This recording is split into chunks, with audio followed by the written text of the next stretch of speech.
Imeelezwa kuwa ili kuendana na kasi ya teknolojia ya maendeleo ya akili mnemba, ni muhimu wananchi wa taifa kwa pamoja kupata elimu sahihi ya matumizi ya akili mnemba, kwani tayari nchi nyingi duniani wameanza kutumia akili mnemba kuhusiana na masuala mbalimbali ya kujipatia maendeleo. Haya yamesemwa na mkurugenzi wa Tume ya TEHAMA Dr. Nkundo Mwasaga wakati akiongea na waandishi habari juu ya Wizara ya Masuala ya Teknolojia ya Habari pamoja na Tume ya TEHAMA kuja na jukwaa la siku 2 ambayo itaangazia namna inaweza kuleta tija juu ya akili mnemba ama AI.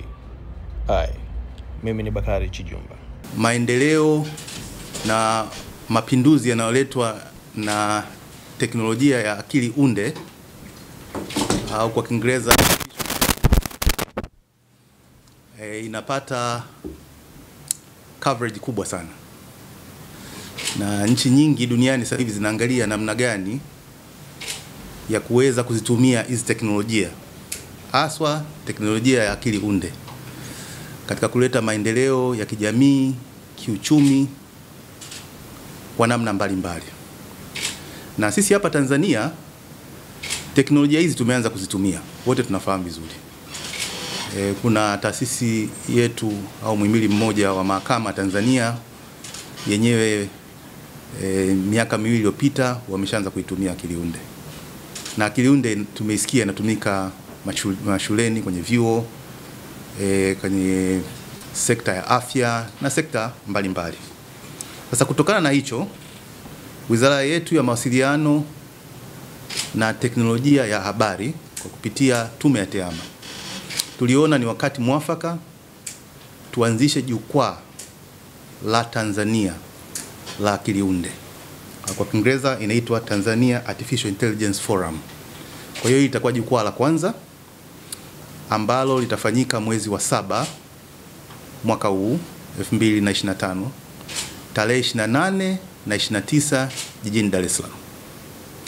Jukwaa hili litawakutanisha watu mbalimbali, na ningependa kuielezea vizuri ni watu wa aina gani. Akili unde, tofauti na teknolojia nyingi za habari zilizopita, inamgusa kila Mtanzania. Inawagusa watumiaji au walaji wa akili unde, inawagusa wabunifu, inawagusa wanafunzi, wafanyakazi wa serikali, watu wa sekta binafsi, wakulima. Kwa ujumla, akili unde inaleta mapinduzi makubwa katika teknolojia. Na sababu kubwa ya kwamba imeleta mapinduzi makubwa, kwa sasa hivi ni mara ya kwanza katika historia ya mabadiliko ya teknolojia ambapo vitu vinavyotengenezwa na binadamu vinakuwa vina uwezo wa kuanza kufikiri na kufanya maamuzi yanayofanana, sisemi kama binadamu, lakini yanayofanana kama binadamu.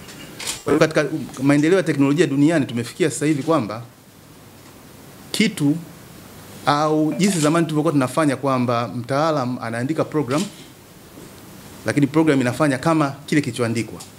Sasa hivi tumefikia kwamba vitu vinaweza vikapata taarifa, vikafikiri vyenyewe na vikatoa maamuzi yake. Kwa hiyo ni mabadiliko makubwa sana. Na hayo mabadiliko yanahitaji jukwaa. Jukwaa ambalo tutakutana watu wote, tutajadili mambo mbalimbali. Kwa hiyo ili jukwaa letu kama nilivyosema itakuwa hapa Dar es Salaam. Tarehe napenda kuirudia tarehe 28 na 29 Julai 2025. Kauli mbiu sasa. Kauli mbiu ya jukwaa letu, tunatengeneza kesho ya Tanzania, ambayo itakuwa inatumia akili unde inayofuata maadili yetu na pia masuala ya utawala wa taarifa au data governance, ili kuleta maendeleo jumuishi ya kiuchumi na kijamii. Kwa hiyo sisi tunachoangalia na tutakajadiliana pale sio tu kutumia akili unde, lakini kwa kuangalia maadili yetu ya kitaifa. Na kwa sababu akili unde yenyewe inahitaji taarifa, inahitaji data. Kwa hiyo masuala ya utawala wa data tutaangalia vizuri. Sababu ya kutengeneza kauli mbiu hii ni kwa sababu imeonekana wazi wale ambao wameendelea vizuri katika akili unde utakuta ndio nchi ambazo zina taarifa nyingi. Na hali halisi sasa hivi iliyokuwepo duniani ni kwamba taarifa za nchi nyingi zinatunzwa katika nchi kubwa 2 duniani.